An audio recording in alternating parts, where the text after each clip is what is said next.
Welcome, Chris Edmonds Radio. We are back with little Dave and special guest JJ Barrett. How are you doing, man? Hey, really good, guys. How are you? Exceptional. I'll give everyone in the audience a quick rundown really quickly, and then I'll have you officially introduce yourself. So JJ and I met right after John's passing, and Yes. that was in 2019. I took over your prep the last few weeks. And I mean, it by no means was it an ideal situation for either of us. But the great news is we got to link up. We understood that we were very like-minded individuals. And, I always love watching your stuff online. You're an exceptional coach. You have a great gym. So why don't you give the whole audience who doesn't know you a full rundown of your credentials? And I know you're a pro and all that stuff. So, yeah, man. Hey, thanks, Chris. And I think it was in 2021. Oh, you're right. Yes, 21. Yes, 2021. you're right. Yes. And yeah, it was a really interesting situation. Just before I share my credential, Yeah. Dave, do people call you Little Dave or Dave? I just want to make sure to which if I'm A good if I'm mix calling of you Little both. Dave. So I'm actually a junior. So my dad's name is Dave. Oh, So gotcha. I've been called Little Dave in my family for since I was alive. And I Gotcha. kind of just dragged that into bodybuilding because I thought it was funny. Yes. Nice. Yes. Well, so I'll go with Little Dave. Yeah. But yeah, Chris, to answer your question, so I started competing. My first competition was in 2007. So I used to compete with a federation called Fame. They were kind of linked up with Muscle Mania at the time, and so yeah, I was competing as a muscle model. Right. Yeah. Anyway, yeah, and so I've been competing ever since. Maybe took 2, 3 years where I didn't compete at least once a year. And now I'm a pro with the Federation FMG that is based out of Australia. We're organizing our second show in Mexico in December.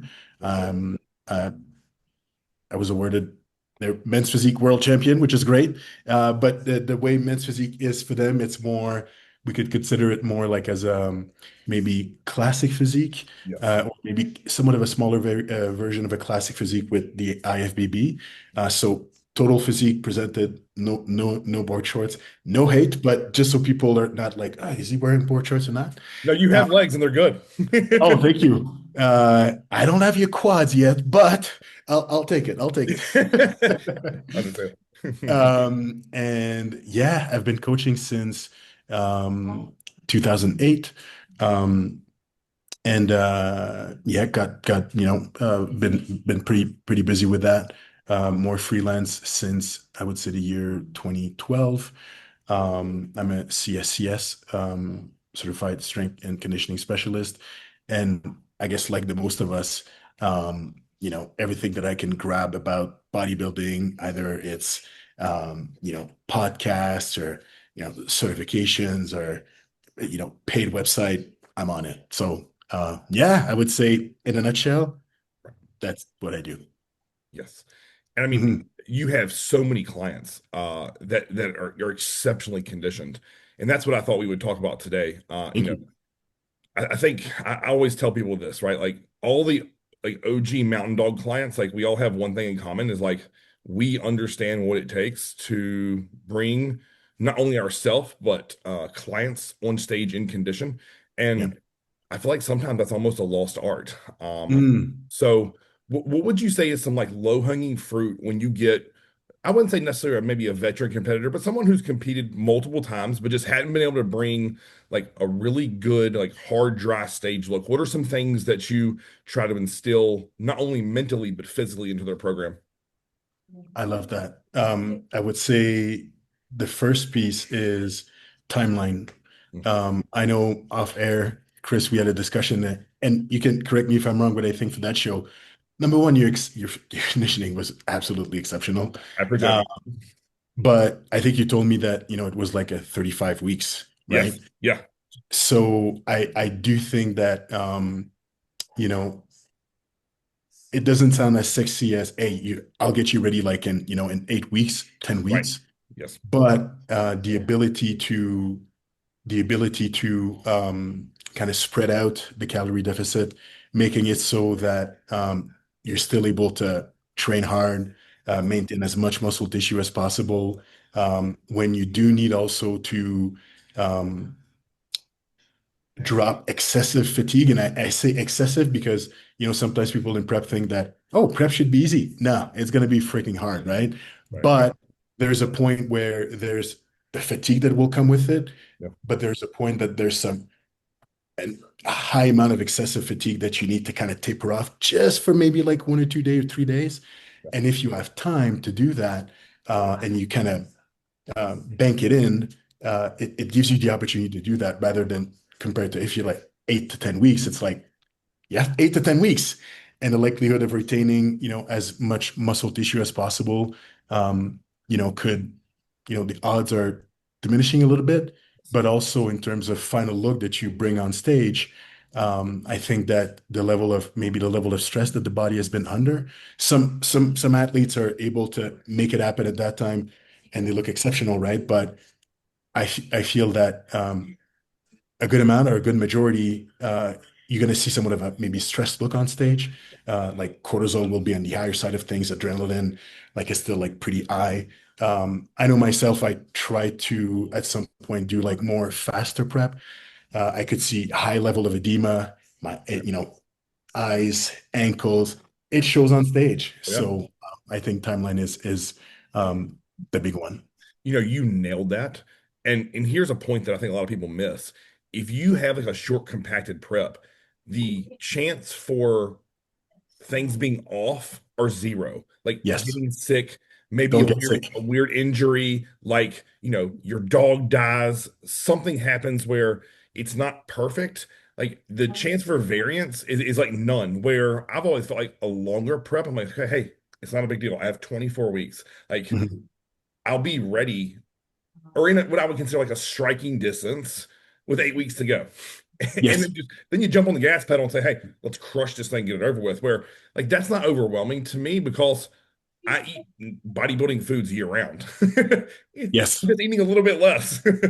And I mean, I know you're the same way. Like it it's not that big of because when people hear me say a 35-week prep, like, holy shit, that's horrible. And I'm like, I was just eating a little bit less than I normally would in the off season to start those first 10 weeks. Like I just didn't have cheat meals and I was just cruising and adding cardio in. Like, and I think again, that's why the longer timeline has never freaked me out. Like, because again, I have more chance to alter things if things go haywire. If Yes. whatever may happen with my body or mentally or my work, like I can put bodybuilding technically on pause and be like, okay, cool. Like, let's just keep maintaining this fat loss curve and then jump back in the deep end. Like, if I have to really handle, like, let's say, like when I went to Coach Dave in Vegas and then went down to Tampa to Coach Chris, like I had no clue what my body was going to do with that traveling window of 10 or 14 days. I wasn't Yes. in my home environment. I knew I was still eating all my meals, but I had to plan for, what happens if I have a fat loss stall?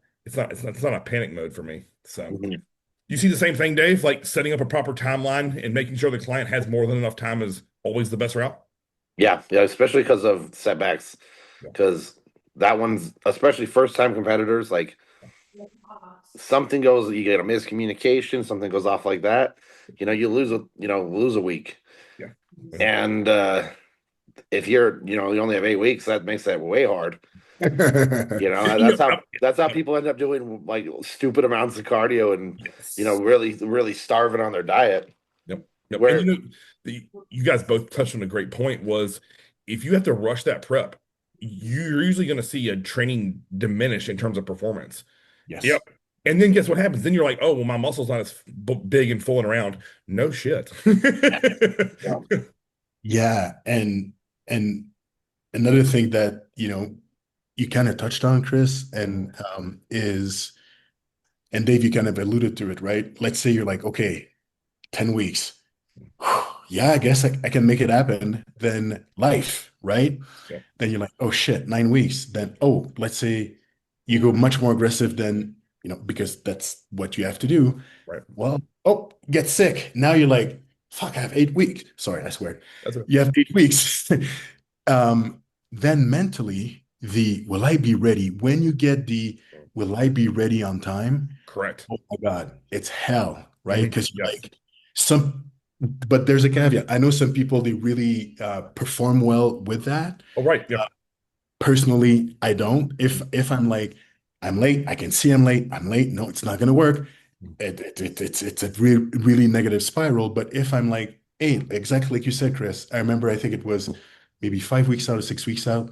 My wife at she has a online training company, and we had to do a workshop in Seattle. And I was like, you know what?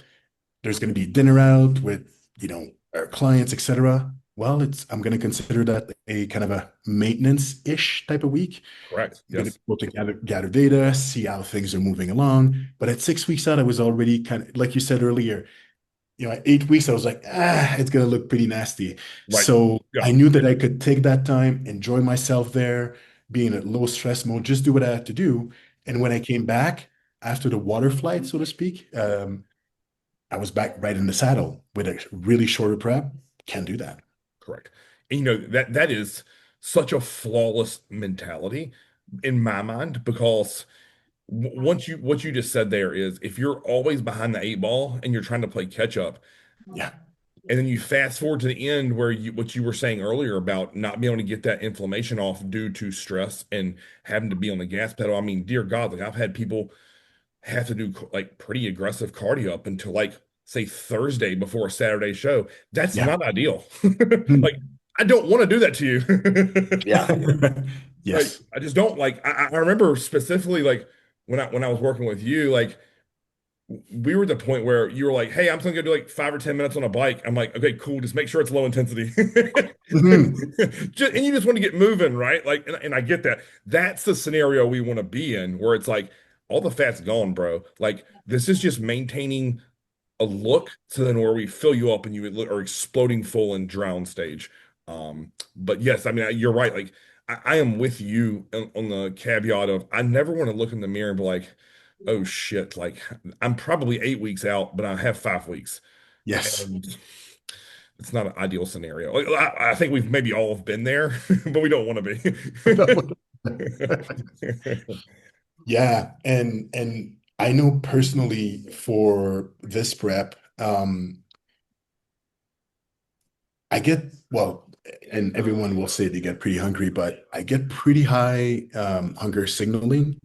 And I guess my point of comparison, my wife, Michelle, let's say we're both, 5, 6 weeks out, body fat is dropping, we're on pace. Um, she never thinks about food. It's like, are you hungry? Yeah, I don't, me, it's like 24/7. Like I'm gonna wake up at 2 in the morning and I'm like, oh man, need to take a BCA shake and all of that. So to just like calm things down. And so this year, because I didn't compete in 2024, um, I wanted to give myself a little bit more time also than usual, just so that I would be able to cook the frog a little bit slower. So, oh yeah, the water is comfortable.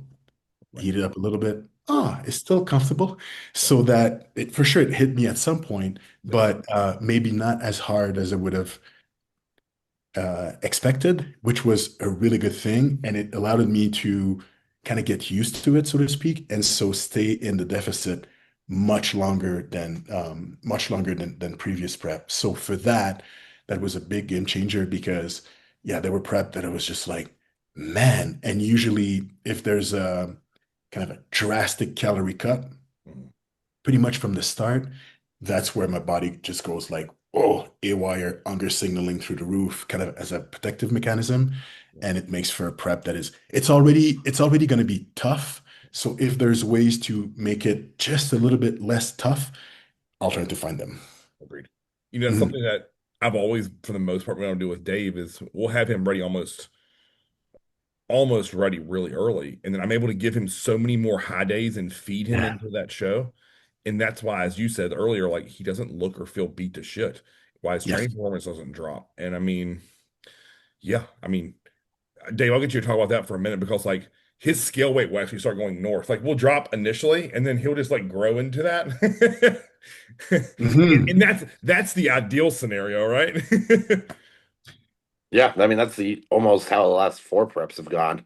Yes. And That's that's amazing. because, we're not scared to start you know, being on a plan fully. It's not like I'm pretty aware. Like if I told Chris, like, let's get ready for a show in 10 weeks, we could make it happen.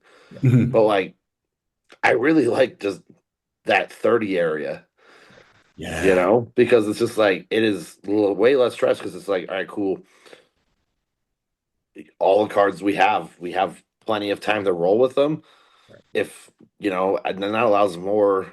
If I need, as refeeds go, you it if it's one of those things. It's like you can't always refeed someone if you're still fat.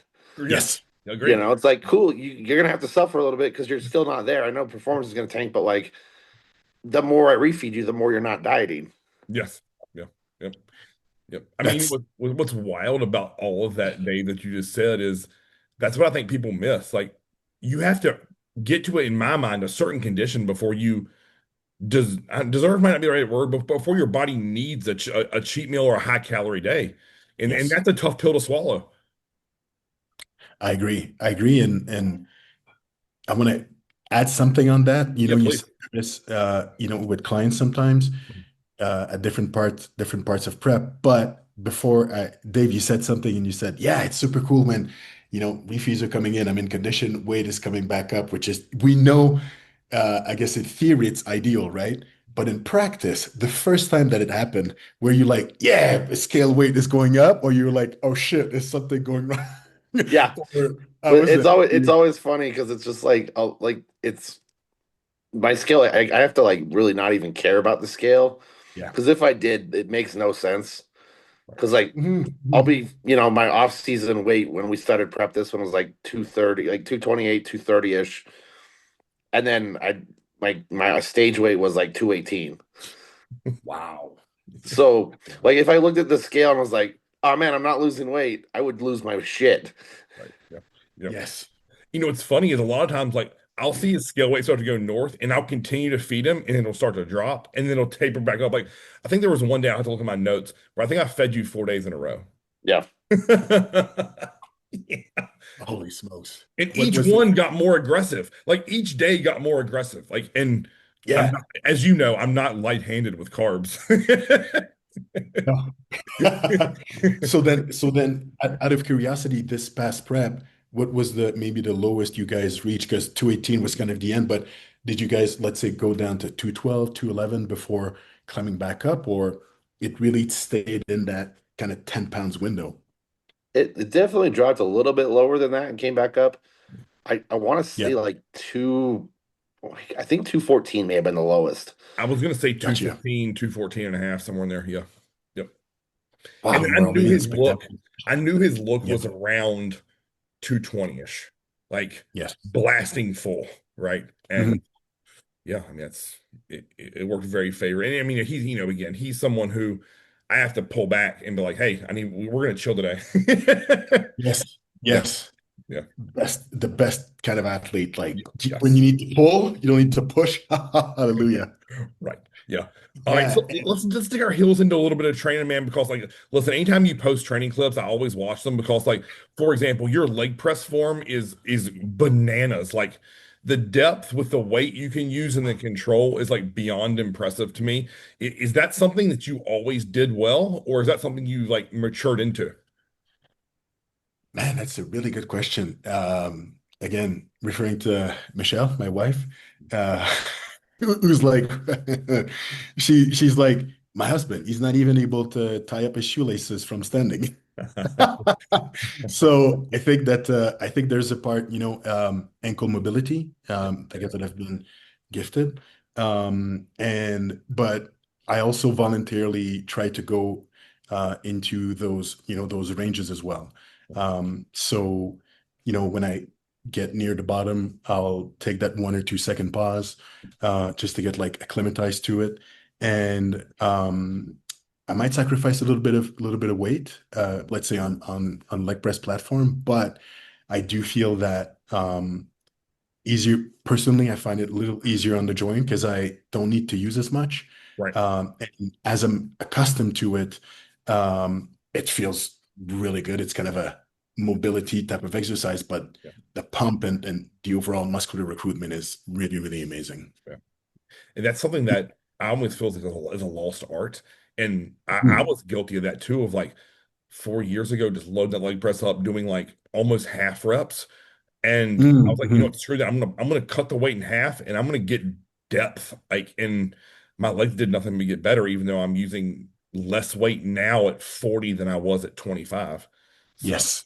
yeah, Yeah. Same for me on some exercise, but in terms of overall, I guess, quote unquote, muscle hypertrophy, muscle building, it's been day and night. And with the ability to repeat the effort, yeah, because, fatigue will come in for sure, but the ability to manage it and to keep going and progressing day and night compared to before.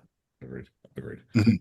I mean, that's something you've always done well, Dave, is like your range of motion for being so densely muscled has always been great. And that's something I stress to my clients. I know I'm sure you guys do the same thing. It's like Yep. partial range, partial development. Like I've always kind of felt that. Mhm. Mhm. So yeah, Yeah, Yeah.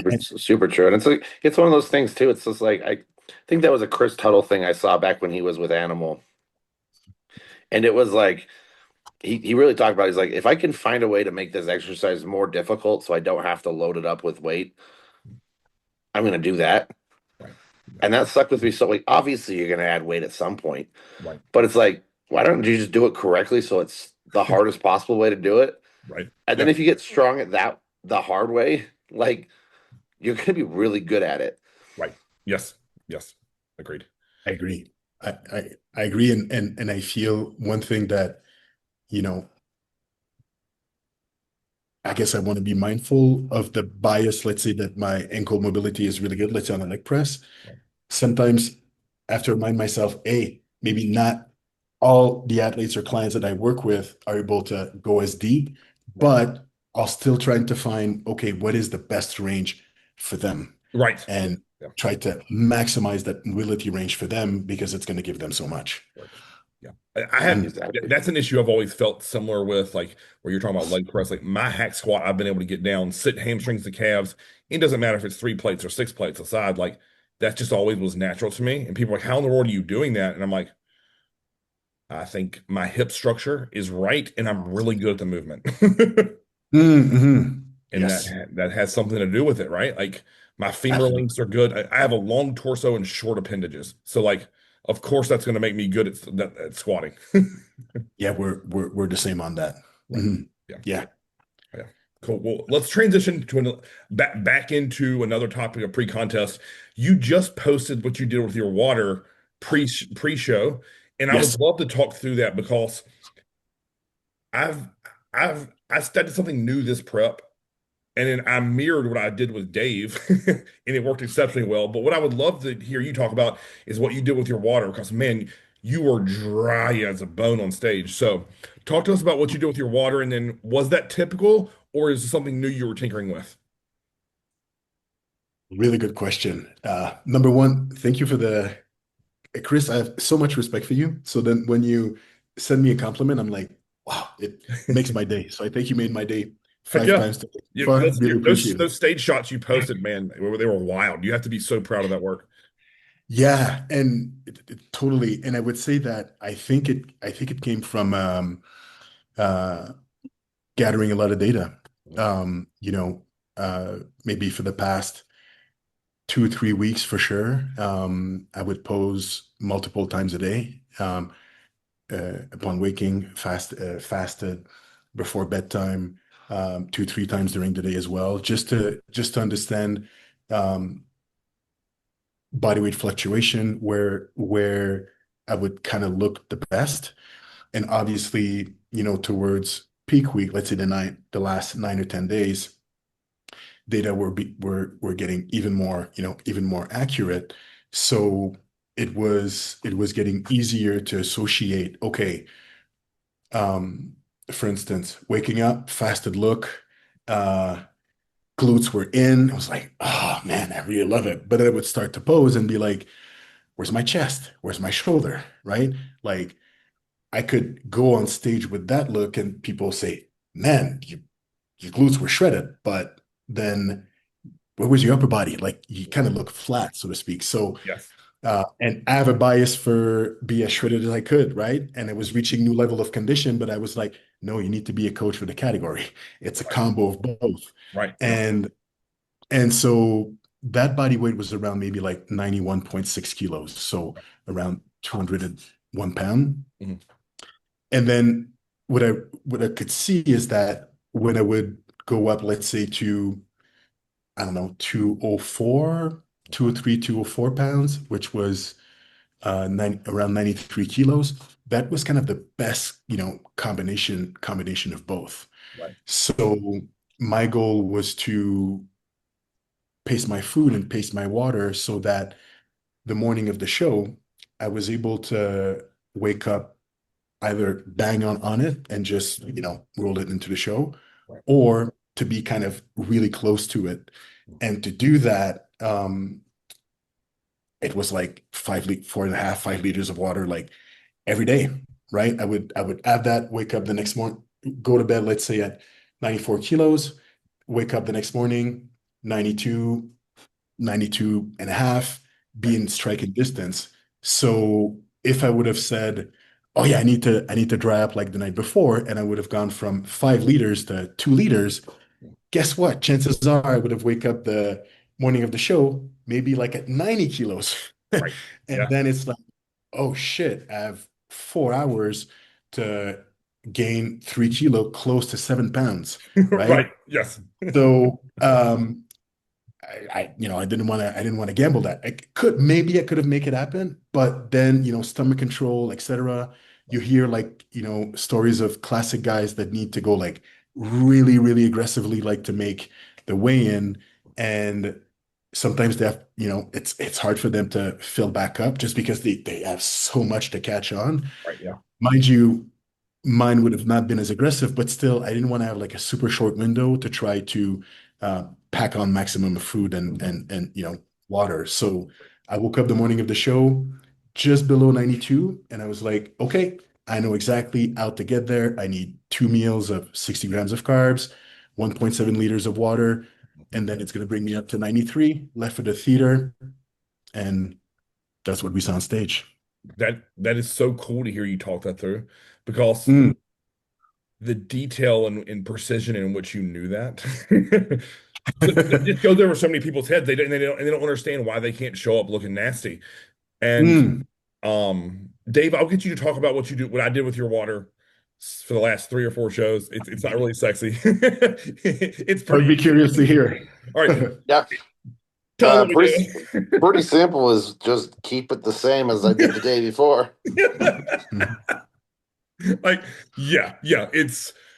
He's got one of those physiques, JJ, where like when we wake up, that is his worst look. So out of bed, he It's looks, I'm gonna say soft. If you saw it in person, you would be like, that's not soft. But for him, it is. Like, so that is his worst look of the day. And then as he eats, drinks, moves, it's like he just comes to life. And it's like you're just putting a pump in his body and just inflating it. It's really cool to watch.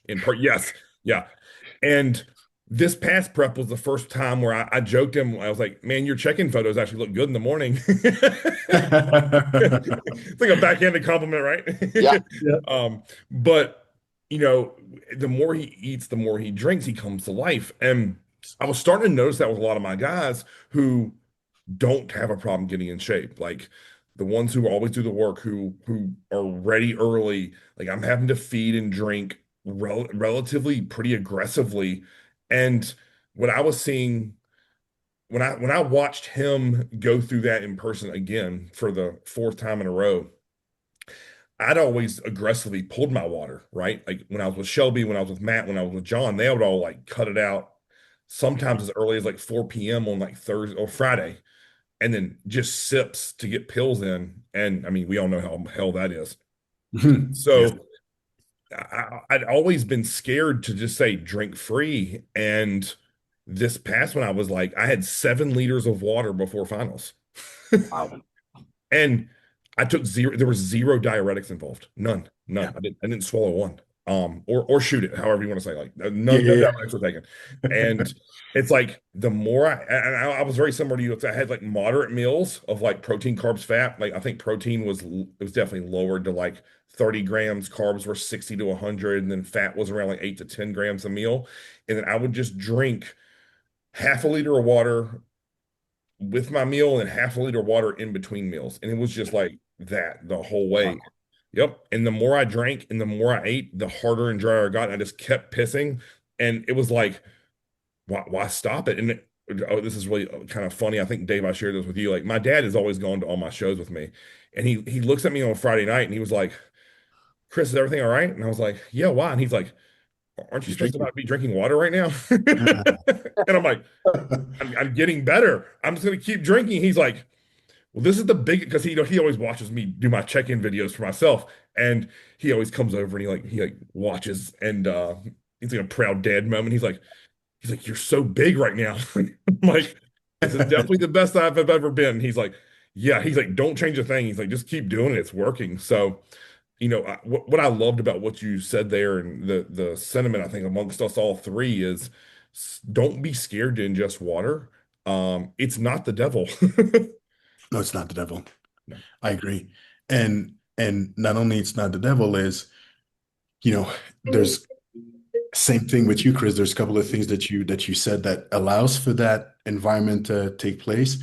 Number one, like getting ready early, like Yep. is, super important. So, but then from there, gather the data. Okay, Yes. I've Yep. I've drank this much at a pump at the gym. This is how I look. Could I bring that on stage?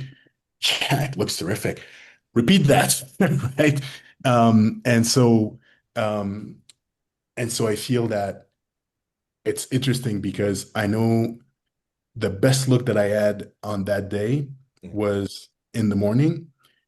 Evening was outstanding too, but I was maybe um, close to half a kilo lighter. Yeah. And I was like, oh, okay. Me only. I've seen so many for them. Like, okay, I could have drank like a little bit more. I think I end up the day at like 4 liters or something. Right. But it was like, no, probably 5 liters for the night show would have been pretty good. Agreed. And but when you do have that data and you see, I feel that it's the rationale takes over the yeah, but you're not supposed to drink on the day of the show. It's like Yeah.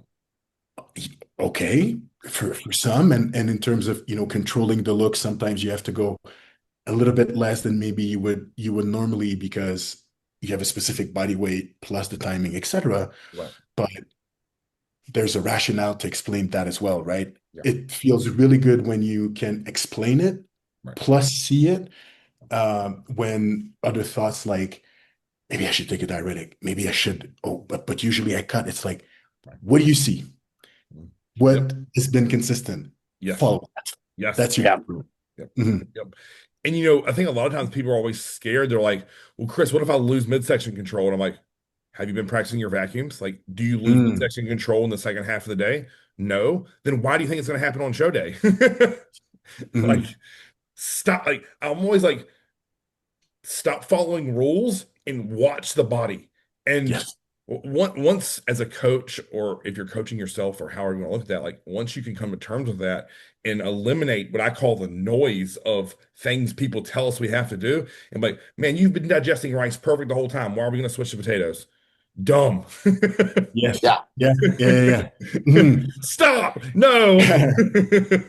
I I agree. And on the stomach control piece, I know that I don't know about you guys, but I feel that tapering down just a little bit, like on fibers the last couple of days has been also pretty helpful. So I'm able to get like same amount of calories, same amount of carbs, but volume of food is much lower. Yes. Ah, that makes it so easy. But like you said, Chris, if you've been practicing your vacuum on a belly full of food, either with a little bit more fiber or a little bit less fiber, on show day, you should be fine. Correct. Yeah. That's Mhm. something we always do is like eliminate most vegetables. Like I might let him have some pickles, only and that's just to get some salt and some taste in his meal, to be honest with you. But Yeah. for the Yeah, most part, like we try aren't that. smashing. 100 grams of asparagus at a meal. Yeah. Like, that's silly in my mind. I've never understood that drying out effect. Like, Dried you up? right? Mhm. No, it makes your piss stink. That's about it. Nice. So, yeah, man. Like, is there? I don't want to hold you much longer. Any final takeaways that you would give the audience as far as like when you're peaking personally that you learned this past season? Um, yeah, that's a really good question. Well, there's a couple of things in the lead up to and during the peak. Okay, perfect. The first one, and it kind of goes back to earlier on when we were talking about like, days with higher calories or refeed meal or cheat meals, and the timing and prep. Um, I know that what I've noticed is sometimes, people are in a position where they have, I guess, a good amount of body fat, respectfully, leading up to in the prep, let's say in the first half of the prep. And but they get tired and they get a little bit beat up, and you can see that maybe for a couple of days or even one day, somewhat of a reduction of the calorie deficit could be super helpful. Yeah, But like you said, they're not necessarily in a position to have like a massive, higher carb day, cheat meal, whatnot, because it's time that you're going to lose in terms of fat loss because their body is not primed for that. right. Um, the output on activity has been pretty helpful. So let's say they do like usually throw a number, 40 minutes of cardio Right. every day, then just backing off by half or just for 1 or 2 days, and just do steps Right. um, has been pretty helpful to diminish the calorie deficit by obviously dropping activity, Yeah. reduces fatigue, Yeah. and then after that, well, they're kind of fresh again to go back into the aggressive deficit. Agreed. Um, but doing it by activity, you were able to kind of keep that fat loss steady, or at least not put yourself in a position where you're like, oh man, we're back half a week because we had like a massive cheat meal. So that has been pretty helpful. Yeah. Um, I know that I was the kind of athlete that on weekend, like Saturday was that's the day. And we eat, we refuel, we go to sushi, we do all the things kind of. And it was still working well, but at one point I realized that it maybe it was the sodium, maybe it was the total amount of food, but after that, the way I would the way I would, let's say, create my calorie deficit, I was always in the mind of we still need to go like super aggressive to kind of mop up, Yes. you know, Yep. the Saturday, the Yeah. cheat day. Mhm. And then I was like, why not instead of having like a 6,000 calories day, go to 3,200. Let's say usually you're, let's say 23 during the week, your calorie deficit, go up to 32. And then let's see afterwards what's going to happen. And what I realize is I kind of had the opportunity to go not as aggressive in my deficit week. And it was much easier to gauge my progression from week to week rather than being like, well, I don't know where I'm actually at by Wednesday. Now, the following Monday, I was like, oh, that's where I am. And I was able to get the kind of benefit from upping calories slightly for that one day, but not penalizing myself in the long run. And it made it easier to approach peak week because I had a better idea of how my body was reacting with, different level of calories as well. So that has been a pretty good eye opener. And I was shooting a little bit less in the dark because of that. Um, I hope it made sense. I That Yeah. just, no, okay. that was flawless because like the lesson there is be less heavy-handed so that you don't skew the visuals for 2 or 3 days, right? Mhm, Because I mhm. mean, you and I both know that let's say your scale weight went up 5 pounds, you didn't gain 5 pounds of fat. Like, No, but you will definitely look different and less crisp in certain areas that I always say like tend to hold body fat more. Like maybe your chest, shoulders, quads look incredible doing that. But then you Yes. turn around from the back, it's like, my back's not as crisp, my glutes aren't as, they're definitely softer, my lower back looks weak. Like, and that's hard to gauge. It's like, do you step on the gas pedal? Because on the front, I'm good. On the back, I need to hammer. And it's like, if you do less, so if it's going, it's the numbers you gave of 6,000 to 3,200, now you're just filling that muscle up. It's like, okay, cool. Like, this is where I am filled out, not spilled in a probably the more like Yes. bodybuilding way. Yeah, Mhm. 100%. Absolutely. And like you said, you become much more objective on, okay, what needs to be done, like, for the next week. Yeah, If you're like, well, actually, things are progressing really well, keep it as is. right. Cool, because you have the data. But if you're like, okay, it's Wednesday, things haven't really changed yet, or it's Tuesday, you're like, oh shit, I need to go more aggressive. But then you're digging a hole that Yeah, maybe you would have not needed to. correct. So creating more fatigue. Anyway, I don't think it's a super positive environment. And I would say, uh, I guess the last thing that I've learned, especially in peak week, is um, when and it comes from John Jewett. Mhm. He often says that, right? When you see in peak week, you're able to see the look that you would like to bring on stage kind of multiple times during that week. Like for me, the range of like between 93 to 93, kind of point 0.5, point 0.4, I was like, man, that's when you see it multiple times, Yeah. it's such a confidence booster. Yes. Yeah. Because you could kind of step on stage on Wednesday. Now it's like, oh yeah. Right. Um, and I do think that in terms of decision making, you're in a much more rational position to do what needs to be done Yeah. to get to that look. So, example, in the past, I would have maybe, oh, I need to fill up. I would have gone to something much bigger than what I would have need just Right. because I need to fill up, right? And some people are able to handle massive amount of carbs. For me, between 350 and 375 a day, Yeah. that's where I would get my best look. So it's like, hey, if a guy wants to, have his 1,000 calories, is, 1,000 grams of carb, for him, it fits him, Right. awesome. It's for him. For me, I can't do that because it's going to mess up the look that I've seen multiple times that I want to bring on stage. So it brings a lot of peace of mind. And sorry, one more thing, Yeah, Chris. As please. I'm talking, I feel that uh, when you get to the body weight that you want to stay at and bring on stage, I feel you don't need much more to maintain that. Correct. So once I reached that, 93 and a half, um, I knew that between 350, 375 with 5 liters of water, doing that, I would be okay. I didn't need to do like, oh, I need maybe to do like 450 on one day or like 500. No, I got there and I was able to kind of stay there. So That's such an incredible story, and I'm going to share one with you. Like, so after prejudging yeah, for my show, I sent Dave the photos and I called him and I was like, all right, I want to make sure I'm not batshit crazy. I was like, I don't need a big meal here, right?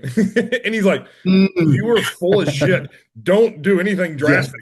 So I ended up having like 4 ounces of steak, 50 grams of carbs from rice, and literally that was it. And then I drank water. yeah, And I think a common mistake people would have made is like they'd go hamburgers and fries, or they would, just crush 100 to 200 grams of carbs. And it's like, bro, you're on it. Like, don't do anything drastic and just chill. So I ate that, what I would consider a small meal, took a nap, woke up, and was even crisper. So, yeah. Yeah. Exactly. Yep. Yep. And yeah. oh, by the way, my stomach wasn't blown out. It was fully in because I didn't have a lot of food sitting in it. So, yeah, what you just said was right. And the only way you know that is when I stepped on the scale after prejudging, I was 232.8. And I'm like, that's the ticket. Like I knew somewhere between like 231 to 232 and a half was right where I needed to be. And yeah, again, that just comes from meticulously tracking everything. So Yeah. And you really get to know. I'll ask you a quick question after yeah, Chris. You made me think of something. yeah, But we could go on for another hour. yeah. But and you also get to know, how much food you need either to maintain, how much food you need, and water to bring things up a little bit. That's another, man, it brings a lot of peace. But were you the only guy with your, did you bring your scale backstage? Me, I was like, I'm putting that in my bag and I weigh in. I'm like, I'm okay. I'm at my weight at the show backstage. So what's funny is like in the show I did men's bodybuilding was first, and Yep. I didn't need to. Like, we were so close to the host where the venue was. I just Yeah, yeah, literally yeah. stepped on the scale right before I left the condo, and That's then amazing. I was right on it as soon as we got back. So it was like it was only like a 35-minute window of me leaving on stage and then back in the room. So Ah, so we could have did that. yeah, it was I was fortunate in that situation. If it would have been like a national show to where like I'd been backstage for 5 to 6 hours, I probably would have taken it with me Yeah. all day. Cool. Well, guys, thank you so Cool. much for coming on. I really appreciate your time, JJ. And the knowledge. Continue to Yes. Yeah, it pass was great. on. And listen, I always feel like us guys who were able to learn and study under John, and then take that to our own business, own clients, and then branch out and explore our own pathways of knowledge. Like, is just is really powerful to me because the lineage that man built through Yeah. us. And I just want to thank you for your time, Dave. As always, absolute blast. And we'll see you guys next week. I'm excited. Yep. See ya.